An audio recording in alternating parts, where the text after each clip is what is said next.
Assalamualaikum warahmatullahi wabarakatuh.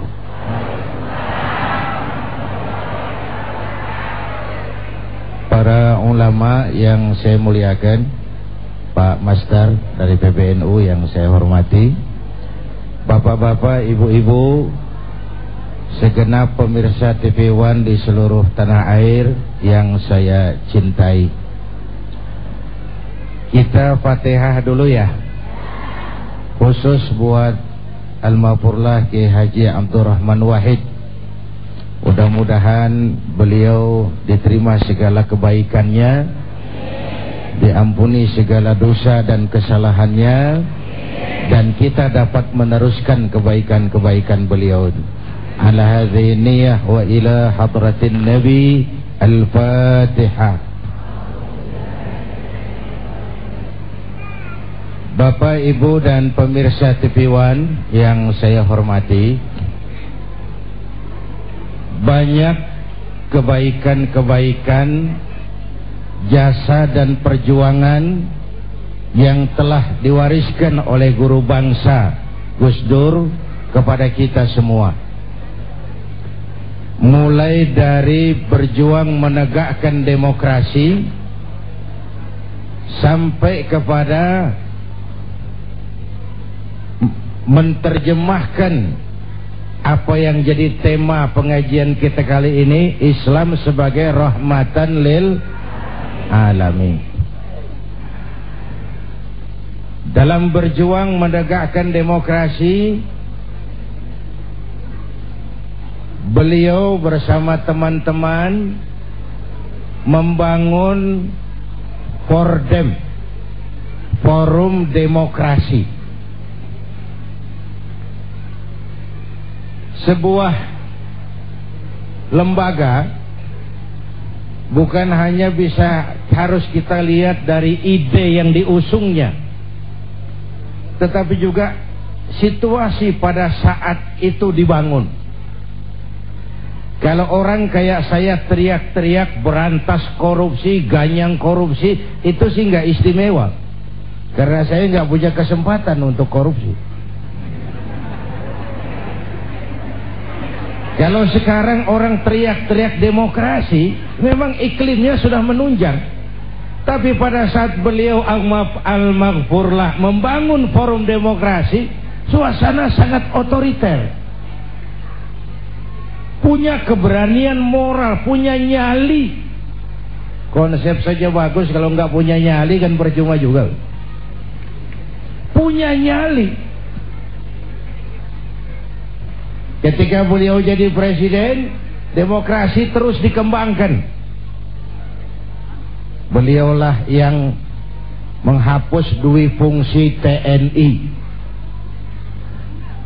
Beliau melakukan desakralisasi terhadap lembaga kepresidenan, bahkan terhadap istana negara. Presiden adalah sosok yang bisa dijangkau oleh rakyat mana saja. Istana negara bisa dimasuki oleh sosok yang mana saja, mulai berjas berdasi sampai sarungan teklekan, dari urusan tetek sampai urusan bengek.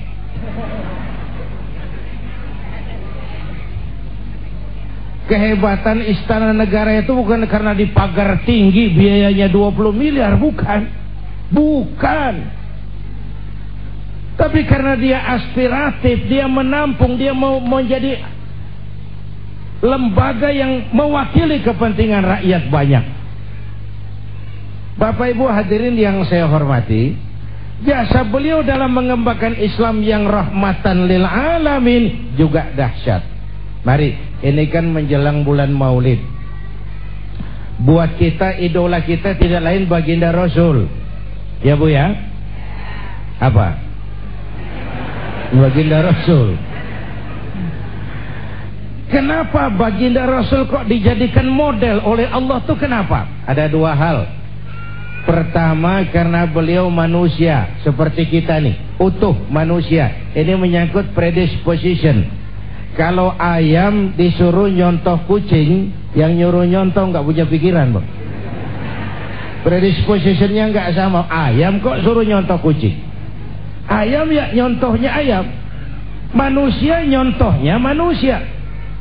Kalau manusia disuruh nyontoh malaikat, sulit dong. Gimana nyontohnya malaikat? Minum enggak, makan enggak, sama duit enggak open, sama perempuan budak. Susah kan nyontohnya. Malaikat itu makhluk yang secara instinktif diciptakan untuk, kalau manusia disuruh nyontoh manusia, itu perintah masuk akal. Rasulullah manusia utuh seperti kita. Kalau manusia diminta mencontoh manusia, itu perintah masuk akal. Cuma walaupun manusia, beliau itu basyarun la kal basyari. Manusia memang, tapi nggak seperti manusia pada umumnya. Di situ letak uswahnya. Contoh, kita ini manusia, kita tidur. Rasulullah manusia, beliau juga tidur. Tidurnya Rasul tidur mata doang. Hatinya nggak pernah tidur. Itu loh bedanya. Tidur kita tidur keblek. Kalau sudah tidur total. Rasul tidur mata, hatinya nggak pernah tidur. Basyarun la kal basyar.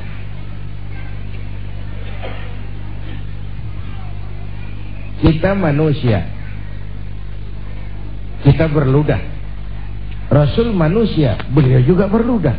Ludah Rasul obat. Ludah Rasul obat.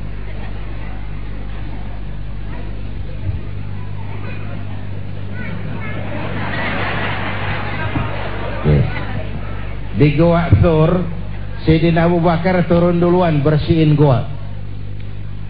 Sebentar ya Rasul, saya bersihin. Kalau ada binatang berbisa, silakan. Turun Sayyidina Abu Bakar bersihin goa. Betul, tangannya digigit kalajengking, Pak. Sakit, ngebet, bengkak. Kalajengking Arab. Ya memang di Arab kejadian itu. Ya udah dengerin aja, kenapa sih? Ditahan saja oleh beliau. Sudah, ya Rasul silakan turun. Lama-lama di goa kelihatan juga tuh Sayyidina Abu Bakar pucat mukanya. Mabaluka ya Abu Bakar? Abu Bakar, kenapa kamu pucat? Enggak. Berat meninggalkan Mekah? Enggak. Malas hijrah ke Madinah? Enggak ya Rasul. Khawatir dikejar Quraisy? Orang kata enggak. Kenapa mukamu pucat? Tangan digigit kalajengking. Kenapa kau ngomong dari tadi?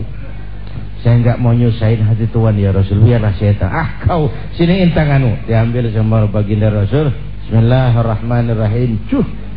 Diludahin, sembuh, ringkas saat itu juga. Ludah Rasul. Coba kita yang ngeludahin, bikin bengkak urusan, bukan bikin sembuh. Iya, bacaan sih sama, bobot yang beda itu. Ini kan zaman sekarang kita mau nyari keramat tempelan melulu nih. Bacaan sih sama, bobot yang beda. Kita manusia berkeringat, Rasul manusia, beliau juga berkeringat. Keringatnya baginda Rasul harum wangi bau minyak kasturi. Zaman belum ada parfum. Keringat kita rasain aja masing-masing. Itu sisi pertama kenapa beliau dijadikan model. Ini nanti baru pengantar menuju rahmatan lil alamin. Alasan kedua kenapa beliau jadi contoh, karena beliau sosok yang multidimensi. Sesuatu itu bisa dijadikan contoh kalau dia multi. Saya ini guru Pak, Rasul ngajar Mas. Saya ini jenderal Pak, Rasul mimpin tentara di medan perang. Saya ini pengusaha Pak, Rasul dagang Bung. Saya ini mubalik, Rasul dakwah Mas. Saya ini kepala rumah tangga, Rasul punya anak istri Bung. Dan di dalam keseluruhannya beliau uswatun. Bagaimana membina rumah tangga bahagia menurut contoh Nabi Isa? Tidak ada Mas. Kenapa? Nabi Isa belum sempat kawin. Nabi Isa belum sempat kawin. Ada pengikut Nabi Isa menyangka tidak kawin ajaran Nabi Isa, ikut lagi nggak kawin, mubazir. Bu, Pak, saya kalau kiai nggak boleh kawin, saya pilih berhenti jadi kiai, Pak.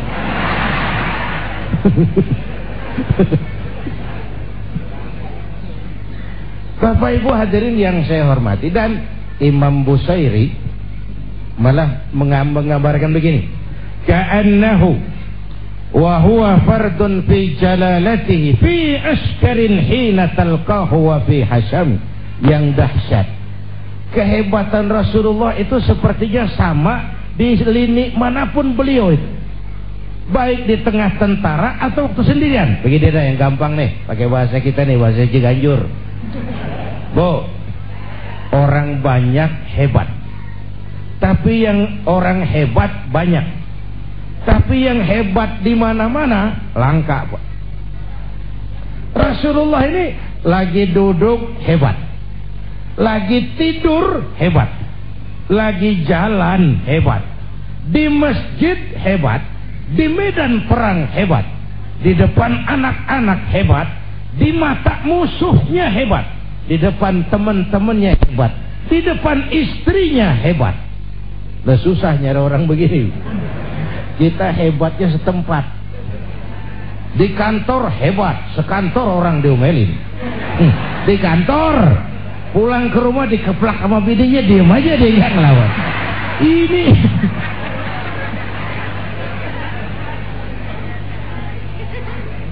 Ini di depan istrinya dia nggak hebat. Bapak Ibu hadirin yang saya hormati, nah beliau ini diutus rahmatan lil alamin, sebagai rahmah bagi semesta alam. Ini kan akhlak itu kan ada 3 bagian. Akhlak kepada Allah, akhlak kepada sesama, akhlak kepada makhluk Allah di luar manusia, alam semesta. Ini untuk lebih memberikan gambaran tentang rahmatan lil alamin. Akhlak kepada sesama, akhlak manusia kepada Allah. Ini yang pertama, tugas Nabi. Bu, memperbaiki akhlak kepada Allah. Sebelum beliau datang, manusia nggak punya akhlak kepada Allah. Pohon disembah, gunung disembah, ya Bu ya. Bu, sekarang juga nih zaman kita akhlak kepada Allah sering lentur dan luntur. Lentur dan luntur. Akhlak kepada Allah mulai goyah. Apalagi sekarang nih istilahnya abad entertain. Kiai sama dukun tipis bedanya sekarang. Bener-bener. Bu, akhlak kepada Allah mulai bergeser. Ketika miskin kita hamba Allah, setelah kaya kita pindah jadi hamba harta. Ya Bu ya. Hamba Allah itu kalau keluar dari pengakuan Allah itu mahal. Tapi kalau keluar dari mulut kita itu murah. Kenapa murah? Ngaku. Orang ngaku boleh-boleh saja toh. Saya hamba Allah. Kata siapa? Kata saya. Apa Allah mengakui saya sebagai hambanya? Itu yang saya belum tahu.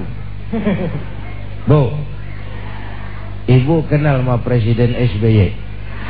Presiden SBY kenal sama Ibu? Ngaku loh. Ngaku.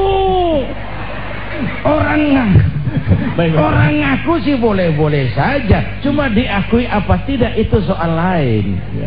Baik, terima kasih Pak Kiai. Nanti kita akan lanjutkan lagi perbincangannya, seru sekali ya. Ini semua mungkin jadi satu pertanyaan juga bagi kita semua. Apakah ini juga salah satu penyebab mulai hilangnya karakter bangsa kita, khususnya karakter umat muslim di negara kita tercinta ini? Jangan kemana-mana, tetaplah di Damai Indonesiaku.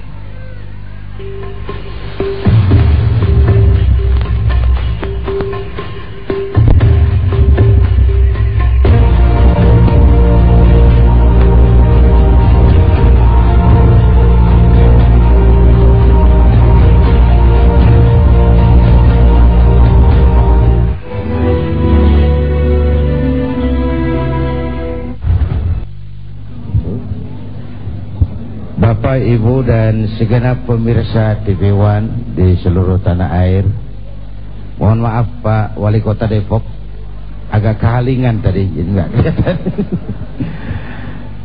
Bapak Ibu hadirin yang saya hormati,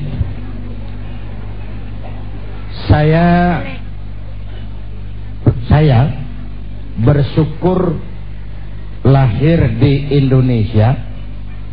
Saya bangga jadi anak Indonesia, menuju Islam rahmatan lil alamin dengan tetap menjaga keindonesiaan kita. Bukan karena saya ditatar untuk itu, bukan.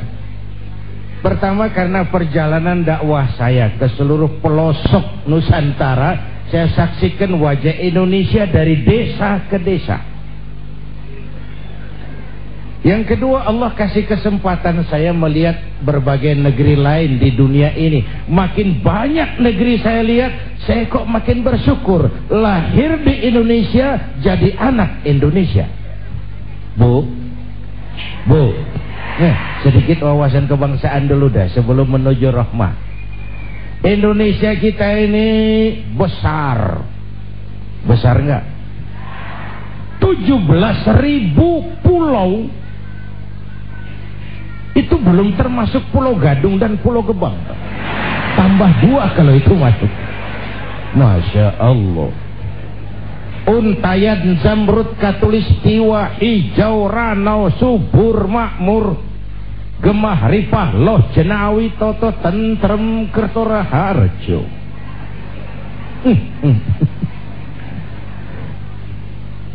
Besar, buminya subur.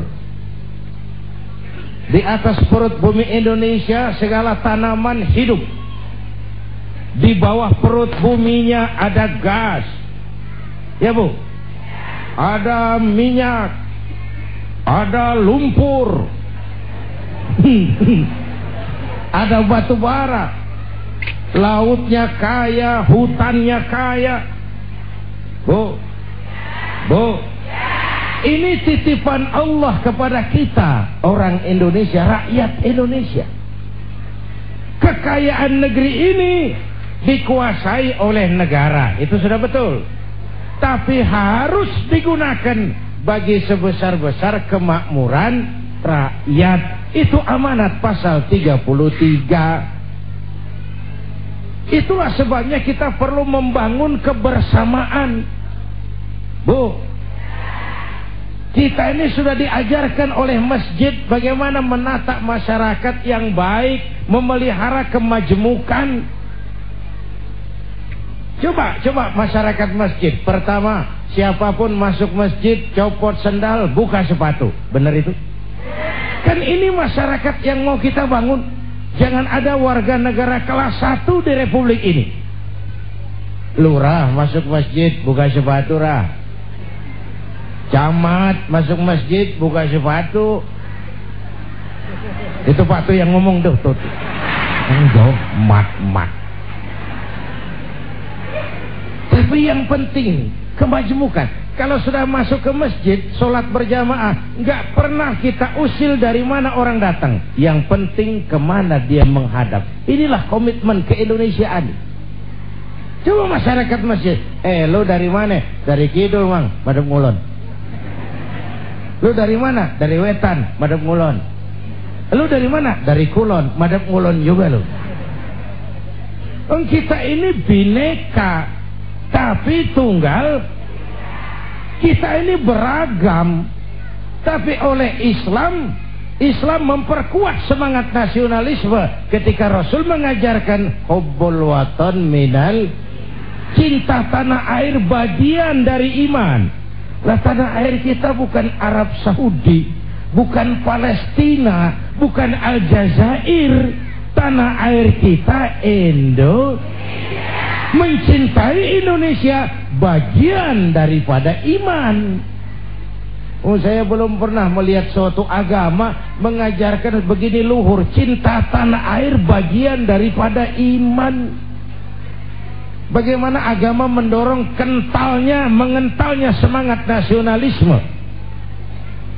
Bapak Ibu hadirin yang saya hormati, oleh karena itu Islam harus kita terjemahkan dalam skala yang rahmatan lil, mulai sesama makhluk manusia, baik kepada makhluk Allah di luar manusia.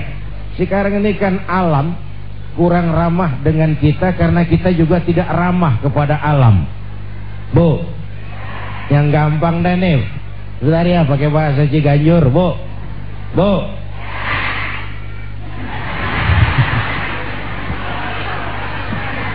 satu hari kampung saya kebanjiran, air masuk ke rumah.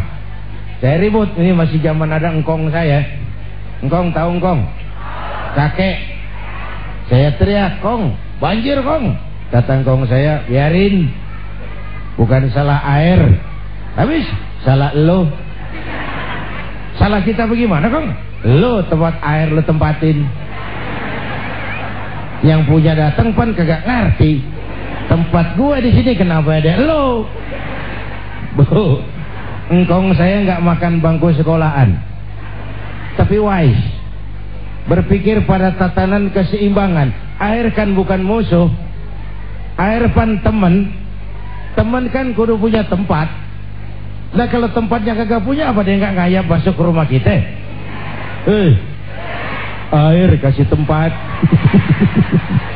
Oke, baik Pak Kiai. Nanti kita akan lanjutkan lagi Pak Kiai. Sepertinya ini sudah ada yang tergabung bersama kami melalui interaktif, ingin bertanya sama Pak Kiai seputar dengan tema kita kali ini. Halo, assalamualaikum.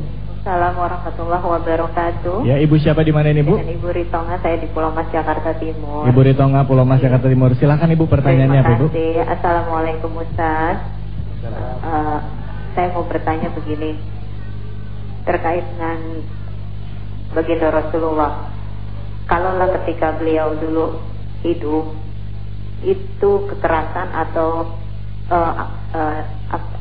tindakan yang mungkin dibilang sedikit aktif gitu ya, itu jelas musuhnya itu benar-benar orang kafir.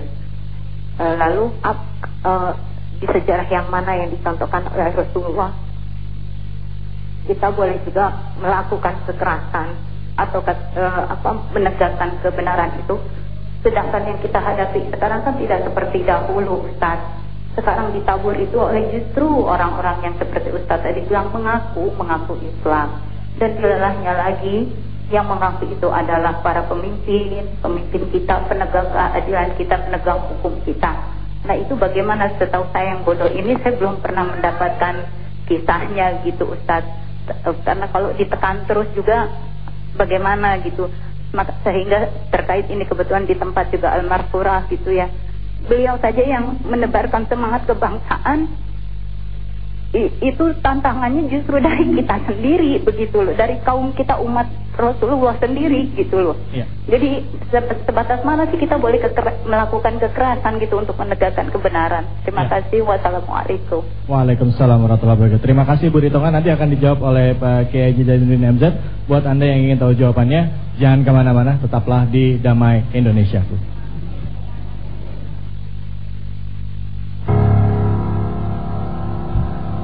Semua terserah padamu, aku begini adanya.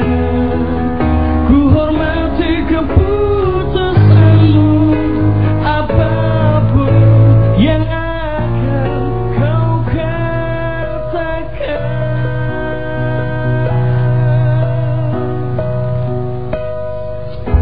Ketika pertama ku jumpa denganmu, bukankah pernah ku tanyakan padamu, kasih takkan kecewakan oh pada diriku, takkan menyesalkan kau hidup denganku nanti.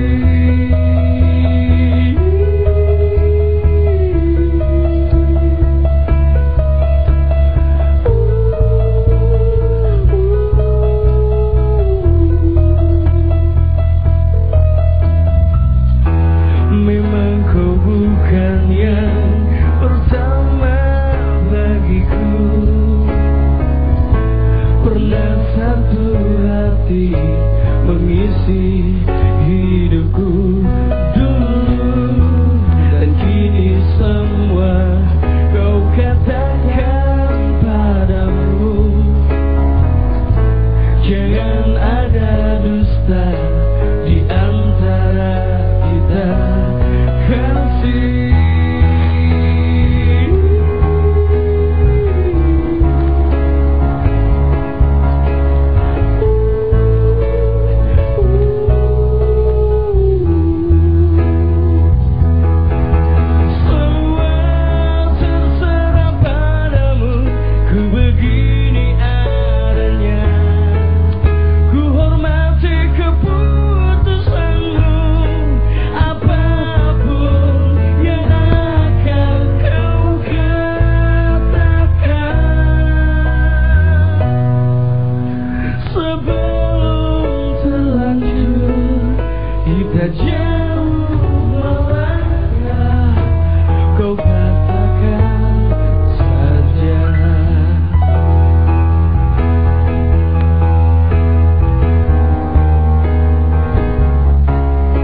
Universitas Pendidikan di Pacitan, yaitu gua. Ketua Mahkamah Konstitusi Mahfud MD mengatakan proses pemakzulan presiden tidaklah mudah. Dalam orasi ilmiah terkait masalah konstitusi dan penegakan hukum di Indonesia siang ini, Mahfud mengatakan DPR harus memutuskan pemakzulan dalam sidang paripurna yang dihadiri oleh 2/3 anggota DPR dan 2/3 yang hadir harus menyetujuinya. Kemudian pemakzulan itu harus diserahkan kepada Mahkamah Konstitusi. Dalam hal ini, MK bertugas memberi penilaian hukum. Jika para hakim konstitusi berpendapat presiden melanggar hukum, maka hal itu akan diputuskan oleh MK.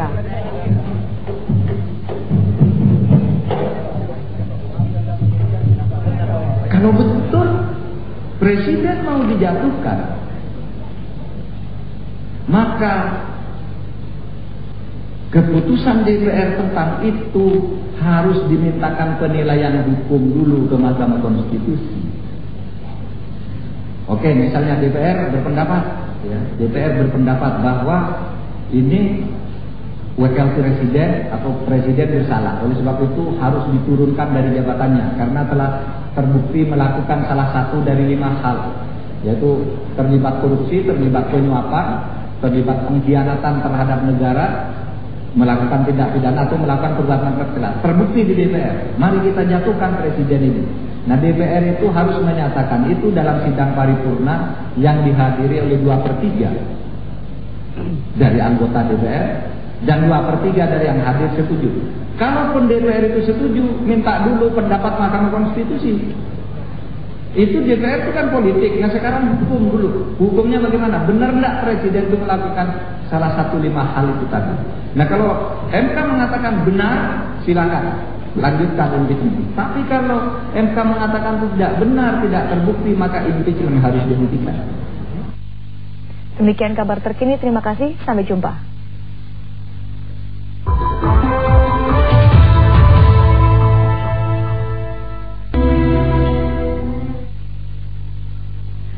Alhamdulillahirrabbilalamin. Pemirsa TV One dimanapun saja Anda berada, kita kembali lagi di Damai Indonesiaku, Islam dan Semangat Kebangsaan, ya. Ini adalah satu judul yang kami angkat. Memang walaupun tadi saya sempat lihat dari Facebook kami, ya, Facebook Damai Indonesiaku, ada juga yang tidak setuju dengan tema tersebut.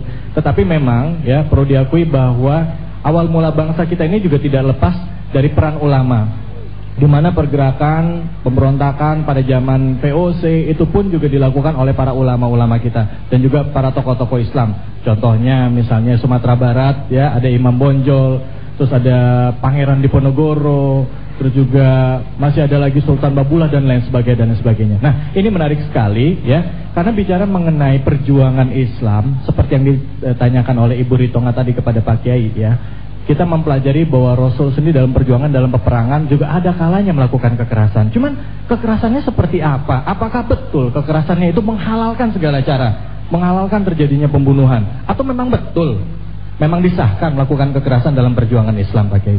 Mungkin Pak Kiai bisa menjelaskan pertanyaan dari Ibu Ritonga tadi, Pak Kiai. Silakan, Pak Kiai. Bapak, Ibu, dan pemirsa TV One yang saya hormati,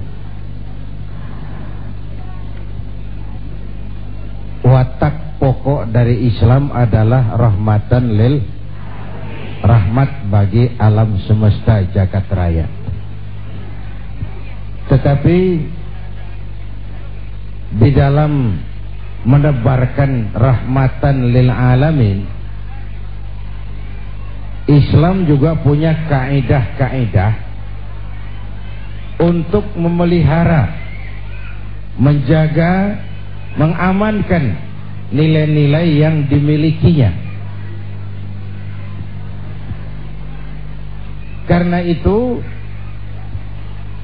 Al-Quran mengajarkan wa jazaa'u sayyi'atin sayyi'atun misluha faman afa wa aslaha fa ajruhu 'ala Allah.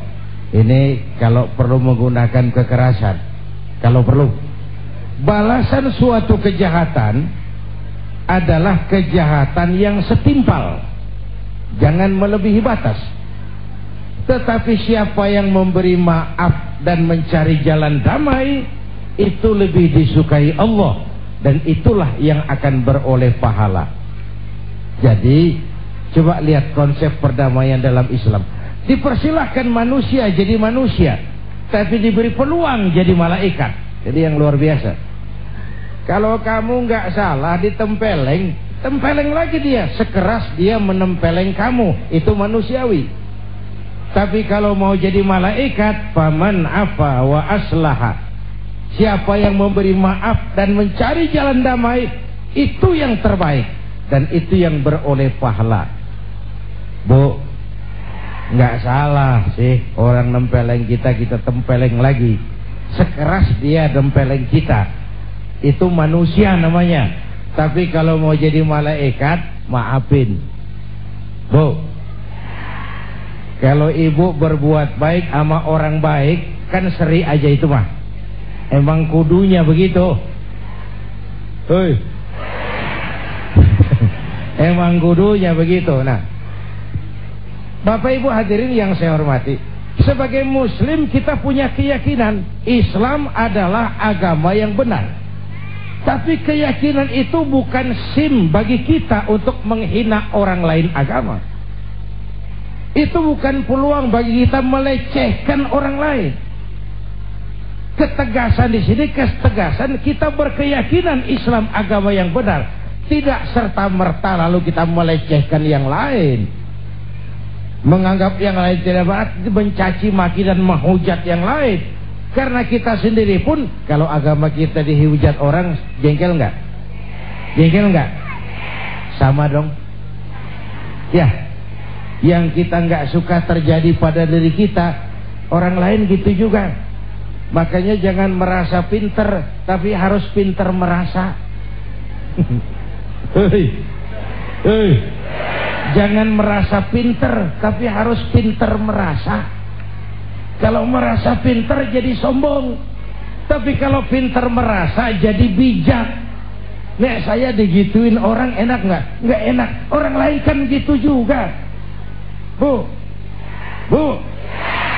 jadi saya kira itu ya, dibiarkan manusia jadi manusia, balas kejahatan dengan kejahatan yang setimpal, itu manusiawi. Tapi kalau mau jadi malaikat, faman afa wa aslaha, siapa yang memberi maaf dan mencari jalan damai, itu yang terbaik. Dengan kata lain, musuh sih jangan dicari, tapi kalau ketemu sih jangan lari. Ya. Baik, terima kasih banyak Pak Kiai. Ya, baik. Kebetulan Pak Kiai mungkin bisa silakan duduk Pak Kiai. Kami persilakan duduk. Kebetulan di sini ibu-ibu, bapak-bapak, para hadirin ya, pemirsa TV One dimanapun saja Anda berada, hadir juga ya. Ada Bapak Wali Kota Depok ya, Bapak Nur Mahmudi Ismail di sini, dan juga ada Mbak Yeni Wahid. Assalamualaikum Mbak Yeni. Ini memang khusus sekali Mbak Yeni, di mana kita hari ini hadir di daerah Ciganjur sebenarnya. Ini adalah untuk mengenang dan juga mengingat ketokohan seorang Gus Dur. Dan sebenarnya antara Gus Dur dan acara ini Damai Indonesia Aku ini ada keterikatan yang sebenarnya cukup kuat ya. Kenapa kami mengatakan gitu? Karena 10 hari sebelum Gus Dur berpulang ya, itu Gus Dur sempat melakukan telewicara bersama kita di sini di Damai Indonesiaku, di mana Gus Dur memberikan pesan-pesannya kepada pemimpin bangsa ya. Nanti kita akan tayangkan di sini. Tetapi Mbak Yeni sendiri sebagai seorang anak, figur Gus Dur itu seperti apa Mbak Yeni? Terima kasih Mas David. Figur Gus Dur adalah orang yang memang berjiwa kebangsaan dan selalu mengedepankan kepentingan umat dibandingkan kepentingan beliau sendiri. Bahkan kepentingan keluarga itu nomor 4. Yang pertama buat beliau itu prioritas kepentingan agama, kepentingan bangsa, kepentingan masyarakat, baru kepentingan keluarga, terakhir baru kepentingan beliau sendiri. Kepentingan keluarga malah terakhir ya? Malah terakhir. Kepentingan beliau sendiri, beliau sendiri ditempatkan paling bawah, itu sosok Gus Dur.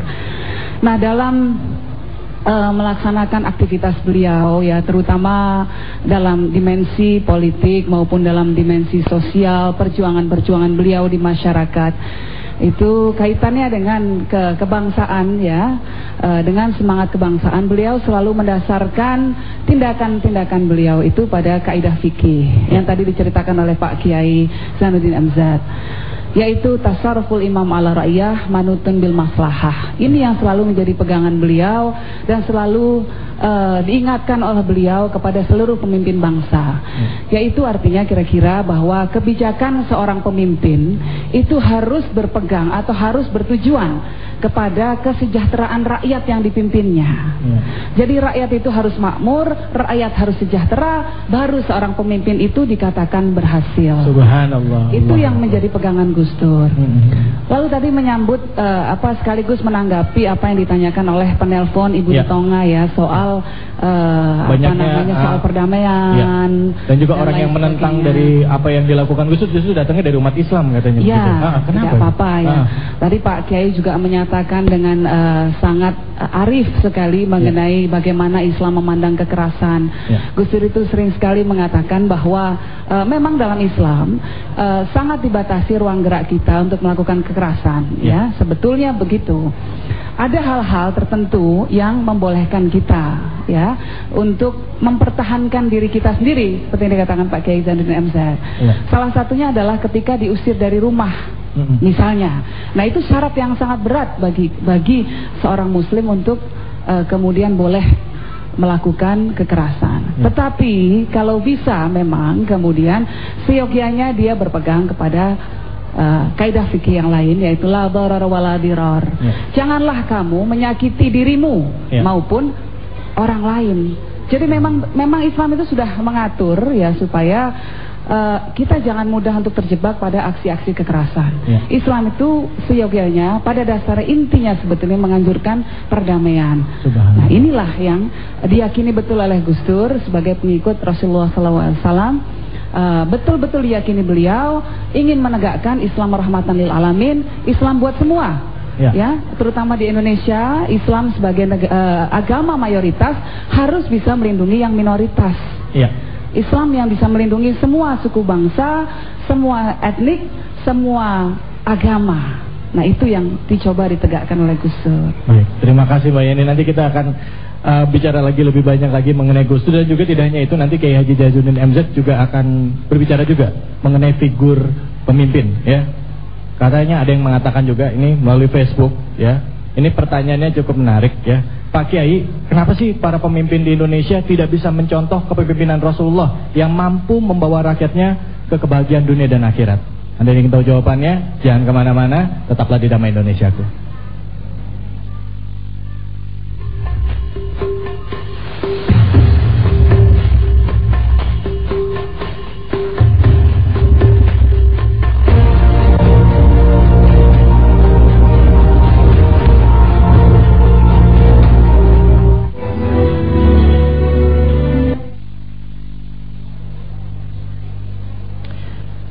Pemirsa TV One, memang menarik sekali ya jika kita bicara mengenai rahmatan lil alamin. Islam itu seharusnya membawa kedamaian di Indonesia. Tapi kenapa Indonesia ini kok nggak tentram-tentram, nggak damai-damai? Sampai ada kawan saya ini melalui Facebook Damai Indonesia aku mengatakan bahwa apa karena figur pemimpinnya kali? Karena pemimpin kita ini tidak bisa membawa kedamaian buat bangsa kita. Jadi tidak bisa memberikan contoh maksudnya. Apakah benar seperti itu?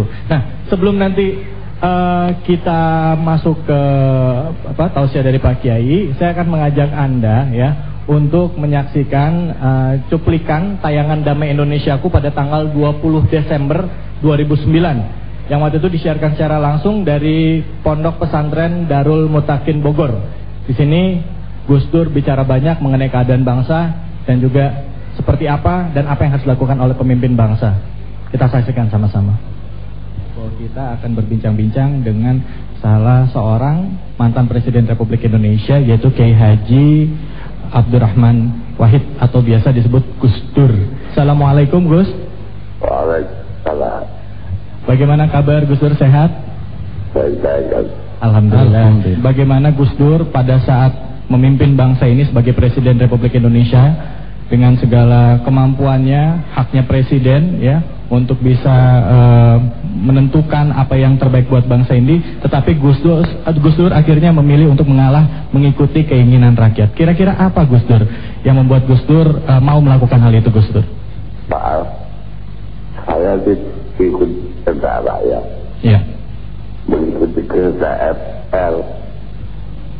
Kalau melihat keadaan saat ini di mana rakyat sudah banyak yang berteriak Gus tentang keadaan Indonesia yang sudah morat-marit ya. Banyak orang yang sudah diminta oleh rakyat, diminta oleh anggota dewan untuk melakukan ini, itu dan segala macam, tapi sepertinya memilih untuk menggunakan kekuasaannya atau juga kekuatan untuk bisa mempertahankan posisinya. Ini bagaimana Gus memandang hal ini Gus?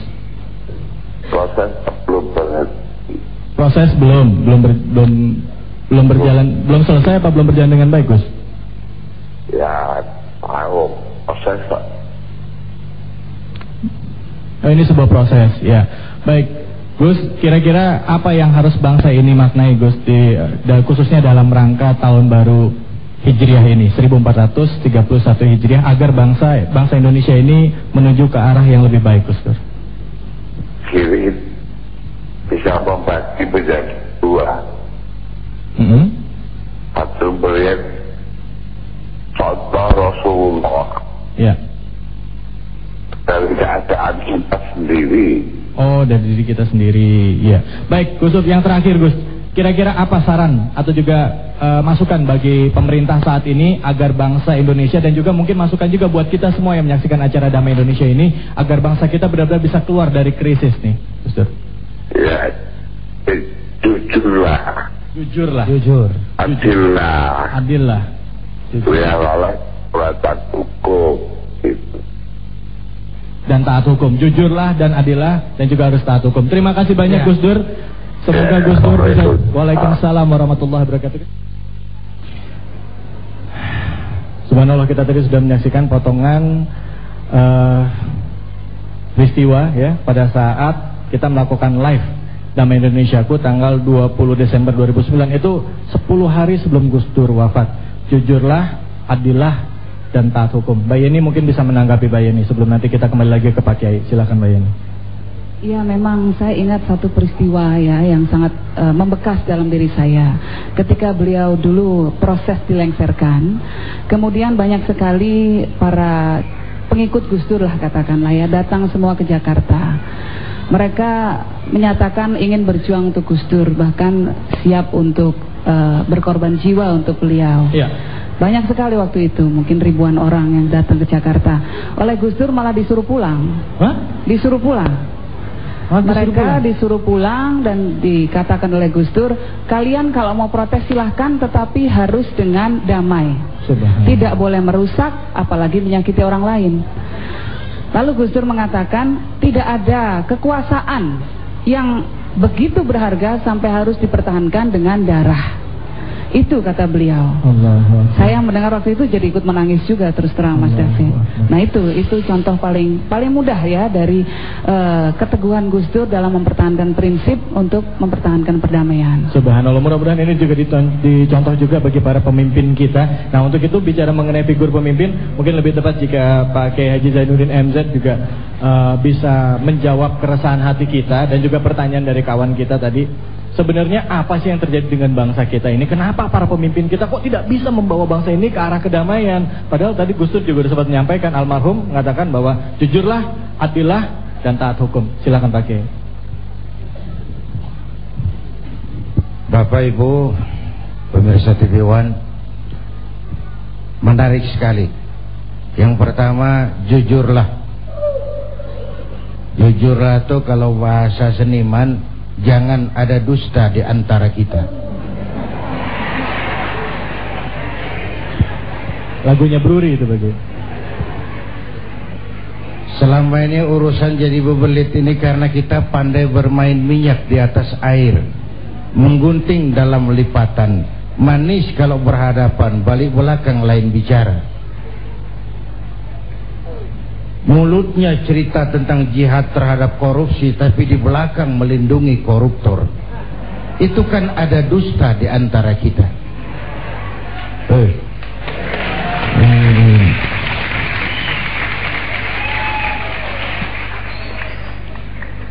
Sederhana pesan Gus Dur, jujur.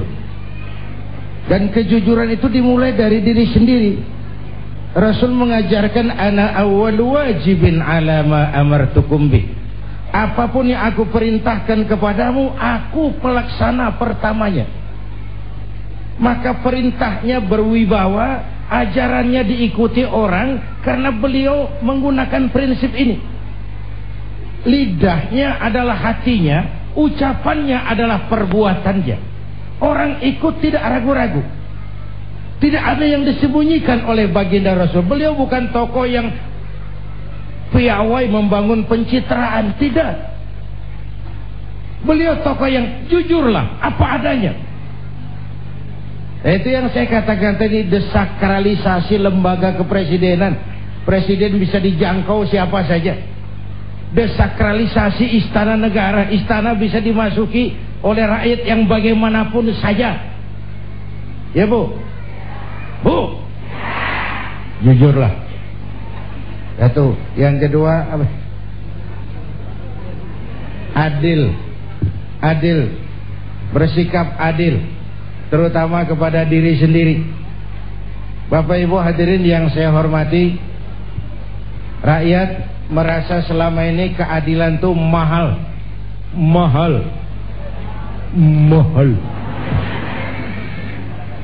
Bahkan keadilan sering seperti pisau, tajam ke bawah, tumpul ke atas. Asal kita nih yang kecil-kecil salah, hukum cepat benar prosesnya. Begitu yang gede salah, orang pada diem belaga bego. Itu yang bikin kita capek. Yang nyolong semangka, buah randu, apa lagi? Ya lo hitungin aja dah. Itu sebuah potret betapa keadilan itu masih mahal di negeri ini. Bapak Ibu hadirin yang saya hormati, yang ketiga tadi, taat hukum. Jangan menegakkan hukum dengan cara yang melanggar hukum. Jangan menegakkan demokrasi dengan cara-cara yang bertentangan dengan kaedah-kaedah demokrasi.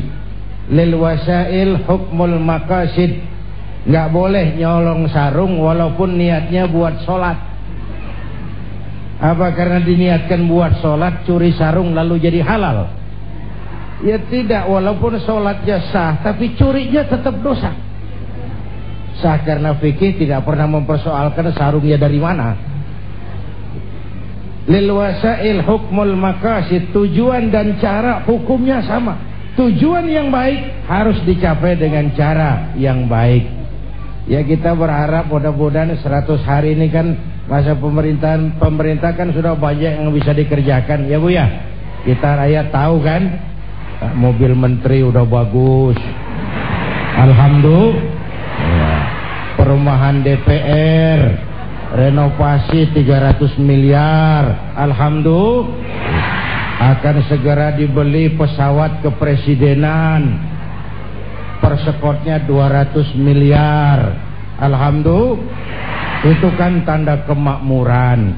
Soal buat siapa, wallahu a'lam.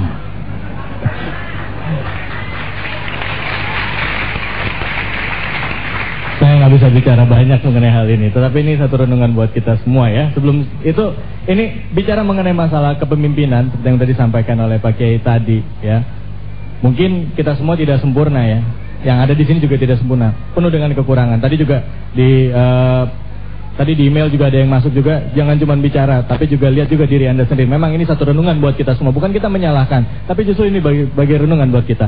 Bicara mengenai mendidik pemimpin, tentunya ini ada di tangan para guru kita, ya. Bagaimana guru kita dan juga orang tua mendidik anak-anak kita kelak untuk bisa memimpin bangsa ini. Kebetulan di depan kita sudah ada Kiai Lukman nih, Pak Kiai. Kebetulan beliau juga pemimpin pesantren. Gimana sih kira-kira kita bisa mendidik anak kita atau mengkader anak-anak kita agar kelak nanti bisa menjadi generasi muda Islam yang benar-benar membawa bangsa ini ke arah kedamaian?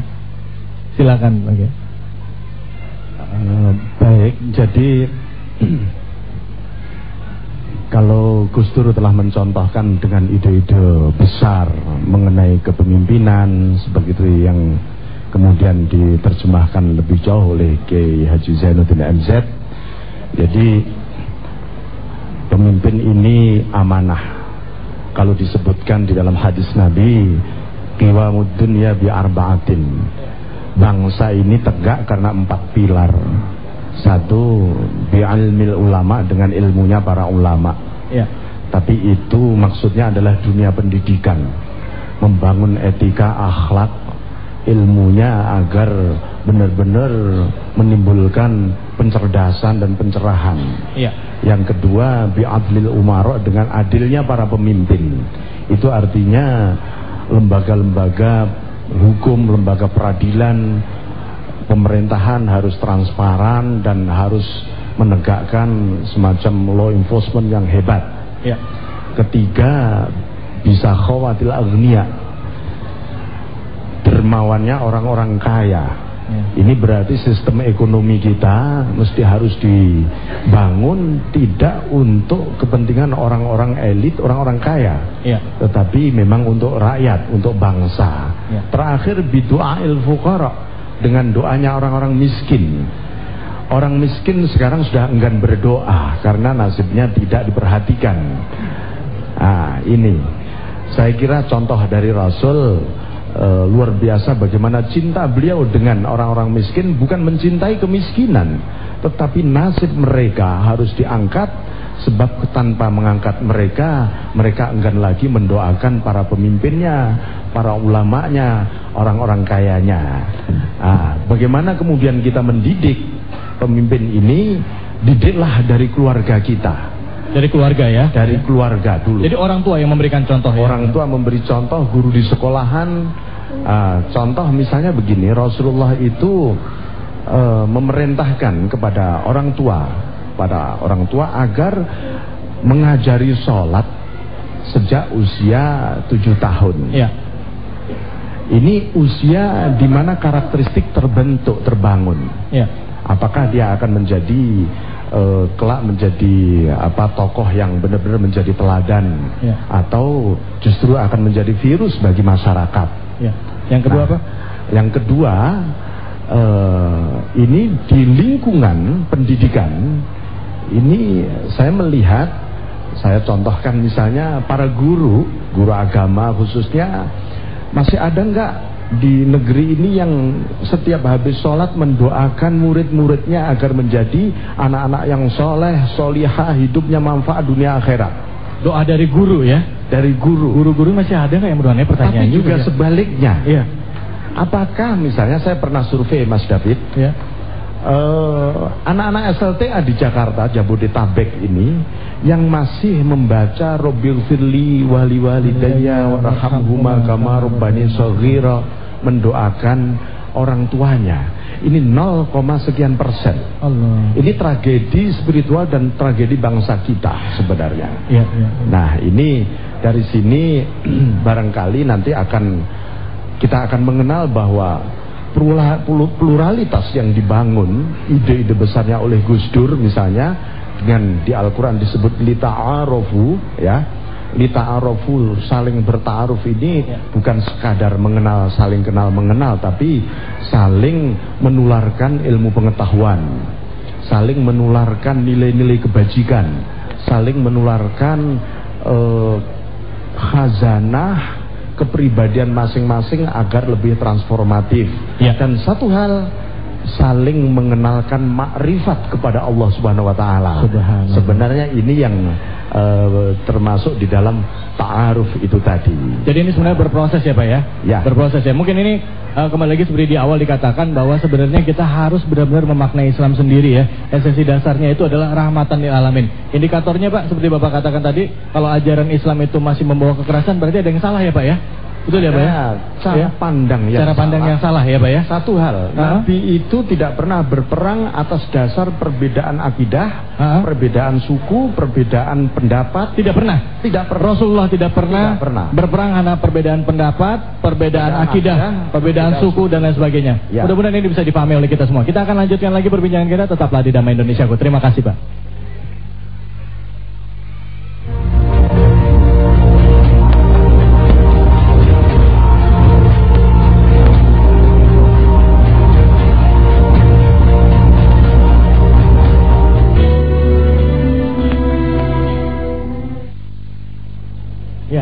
Alhamdulillah kita kembali lagi di Damai Indonesiaku. Buat Anda yang baru saja bergabung, kami ucapkan selamat bergabung ya. Walaupun sekarang kita sudah masuki segmen 7 ya, sudah masuki segmen terakhir ya, 2 segmen terakhir di acara Damai Indonesiaku. Tapi sebelumnya kita masih bicara mengenai masalah Islam dan juga semangat kebangsaan. Di segmen terakhir kita sempat menyinggung mengenai masalah figur kepemimpinan. Contohnya tadi adalah Gus Dur ya, yang mengingatkan kepada kita semuanya termasuk para pemimpin bangsa ini harus jujur, adil dan taat hukum. Kebetulan bicara mengenai pemimpin, di hadapan saya juga ada pelaksana nih yang saat ini juga masih memimpin ya, yaitu Bapak Nur Mahmudi Ismail. Assalamualaikum Pak. Ya, Bapak mungkin bisa bicara mengenai masalah pemimpin sedikit Pak. Silakan Pak. Apa sih kesulitannya pemimpin ini untuk bisa menegakkan kebenaran pada saat ini? Silakan Pak. Ya, terima kasih. Pada hakikatnya dikala kita diberi amanah untuk memimpin satu wilayah, misalnya di Depok, kita berhadapan dengan seluruh permasalahan. Dimulai dari orang yang mau nikah, bayi yang mau lahir, orang yang sedang sakit, sampai kepada orang yang mau meninggal atau pasca meninggal juga. Nah, dari keadaan ini kita akan berhadapan dengan kebutuhan-kebutuhan dasar manusia, mulai dari sisi kesehatannya, pendidikannya, kemudian juga kesejahteraan ekonominya. Sulitnya apa sih Pak? Untuk sulitnya apa gitu? Maksudnya pada saat kita berusaha menegakkan kebenaran, sulitnya dari sisi pemimpin apa kira-kira Pak? Kalau ditanya sulitnya sebenarnya adalah memulai dari diri sendiri. Nah, memulai dari sendiri sudah ada contoh ya Pak ya, panutan gitu ya. Oke, baik, ini jadi satu catatan buat kita semua. Kenapa saya tanyakan begini ya? Karena dari tadi kita melihatnya dari sudut pandang rakyat, tapi dari sudut pandang pemimpin nggak ada, ya kan? Nah, ini satu teguran buat kita semua dan juga renungan untuk kita semua dan juga bagi para pemimpin untuk memulai dari diri sendiri, termasuk diri kita ya, tidak hanya menyalahkan orang lain. Oke Pak Kiai, mungkin Pak Kiai bisa menanggapi Pak Kiai. Kira-kira Islam pada saat ini di Indonesia ya, yang diharapkan ke depannya adalah Islam yang bentukannya seperti apa? Bentuk pemahaman Islam seperti apa yang diharapkan bisa dipahami oleh rakyat Indonesia mayoritas adalah umat Islam. Silakan Pak Kiai. Ya. Bapak Ibu hadirin, saya mulai dulu dengan masalah pemimpin. Buat kita yang suka ngaji, fikih udah ngajarin sebenarnya ya. Kalau cari imam tuh syarat pertamanya a'lamuhum. Orang yang paling alim di kampungmu siapa? Pilih jadi imam. Yang paling alim, bukan yang paling tua. Paling alim. Artinya apa dalam konteks berbangsa? Yang paling tahu urusan, lalu bisa cari jalan keluarnya. Kalau ada dua orang alimnya sama, yang mana yang dipilih? Afsahuhum, yang lebih fasih lidahnya. Yang satu alim pelok, yang satu alim nggak pelok. Yang nggak pelok jadi imam.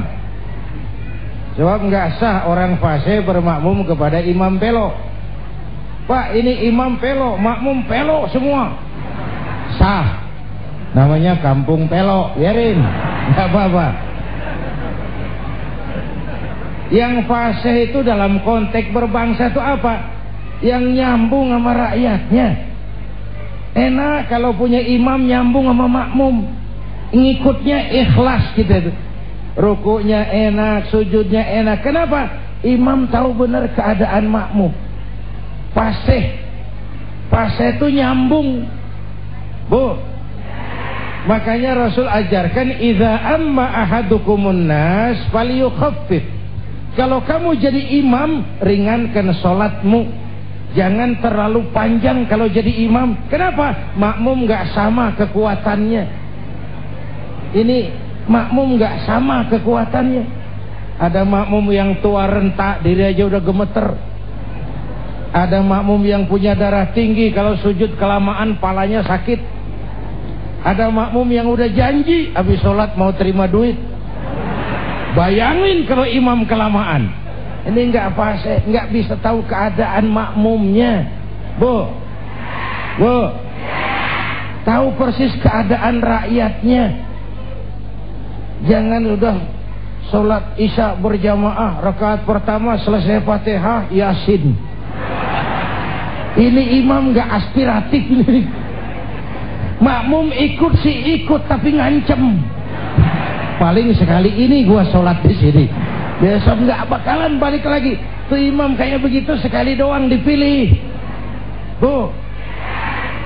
Kalau fasihnya sama, yang mana yang diangkat, yang dipilih? Aktsaruhum sinnan, senioritas. Kalau lahirnya bareng, awaluhum hijratan, ini dalam konteks yang lebih nasionalis, yang lebih Indonesia. Awaluhum hijratan, yang lebih dulu tinggal di situ. Ini kan dalam konteks pemahaman yang lebih berjiwa nasionalis, yang zahir batinnya Indonesia, bukan cuma orang Indonesia tapi ngagumi negeri lain.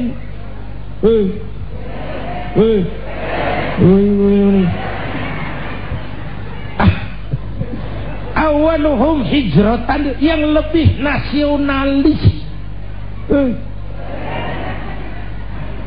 Loh, kalau bahasa saya kan sederhana, jangankan yang makro, yang mikro aja.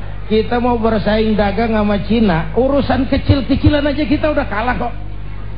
Makanan ringan tuh, pizza, hamburger, McDonald, Kentucky, udah nyampe ke latar rumah kita. Ya, ongol-ongol.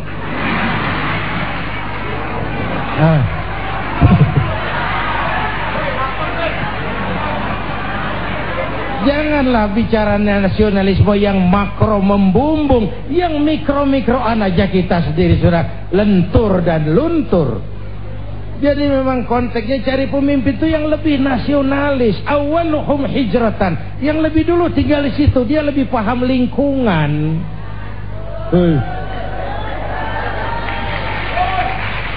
Itu dulu. Jadi maksudnya dari pemimpin yang suka makan ongol-ongol gitu Pak Kiai. Jangan kemana-mana. Kita akan kembali lagi, tentunya nanti akan kita dengar kesimpulan seperti apa. Mbak Yeni juga nanti mungkin akan bicara juga. Jangan kemana, tetaplah di Damai Indonesiaku.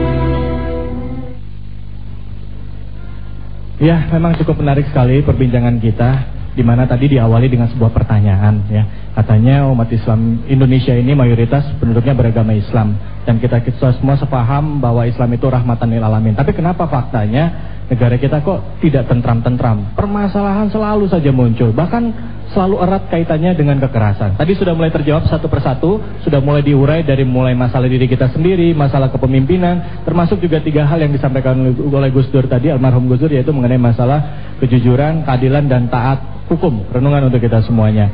Ya, sebelum kita tutup acara pada kesempatan kali ini, mungkin kami berikan kesempatan kepada Mbak Yeni, mungkin ada yang ingin disampaikan dari pihak keluarga.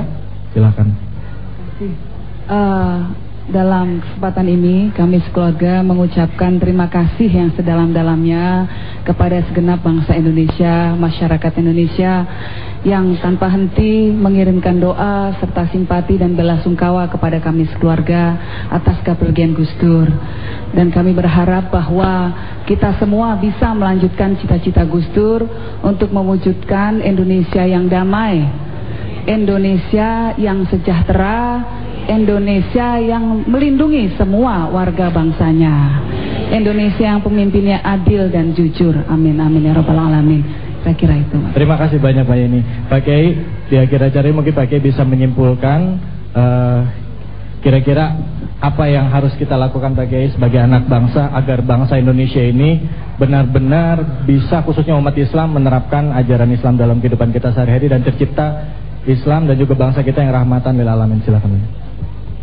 Bapak, Ibu, dan pemirsa TV One di seluruh tanah air yang saya cintai, dari perbincangan kita hari ini, pertama bahwa kita mempunyai misi yang penting dalam hidup ini untuk mewujudkan Islam dalam wajah yang rahmatan lil alamin sesuai dengan bidang dan kemampuan kita masing-masing. Sesuai dengan bidang dan kemampuan kita masing-masing. Oleh karena itu, mari kita mulai dari diri kita sendiri, mengembangkan akhlak yang baik, akhlak kepada Allah, akhlak kepada sesama manusia, dan akhlak kepada makhluk Allah yang lain di luar manusia.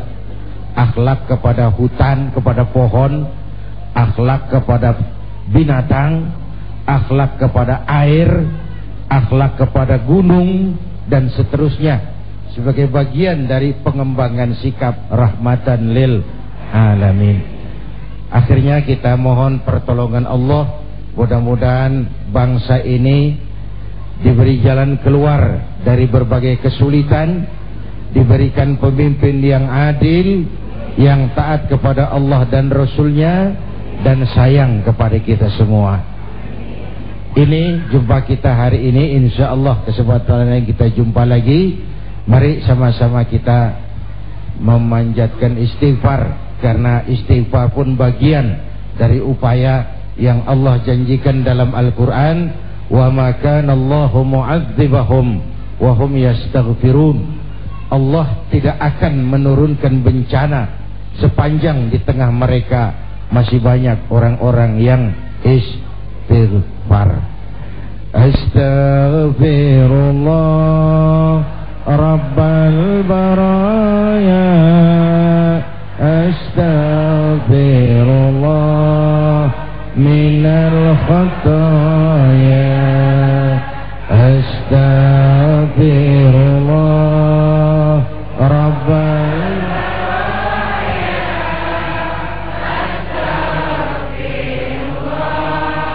minal khataya, dalam surat Al-Hujurat ayat 13 Allah berfirman, hai manusia, sesungguhnya kami menciptakan kamu dari seorang laki-laki dan seorang perempuan, dan menjadikan kamu berbangsa-bangsa dan bersuku-suku supaya kamu saling kenal. Semangat berbangsa adalah hal yang utama dalam kehidupan berbangsa. Semoga kita senantiasa bisa menjaga persatuan dan kesatuan bangsa ini, agar bangsa Indonesia benar-benar bisa menjadi bangsa yang kuat dan bangsa yang kokoh. Terlebih dari itu semua, tentunya kita umat Islam mari kembali lagi mengkaji dan juga mempelajari agama Islam, agar Islam benar-benar menjadi rahmatan lil alamin, membawa kedamaian bagi seluruh alam semesta. Saya David Alik undur diri dari hadapan Anda dan terima kasih.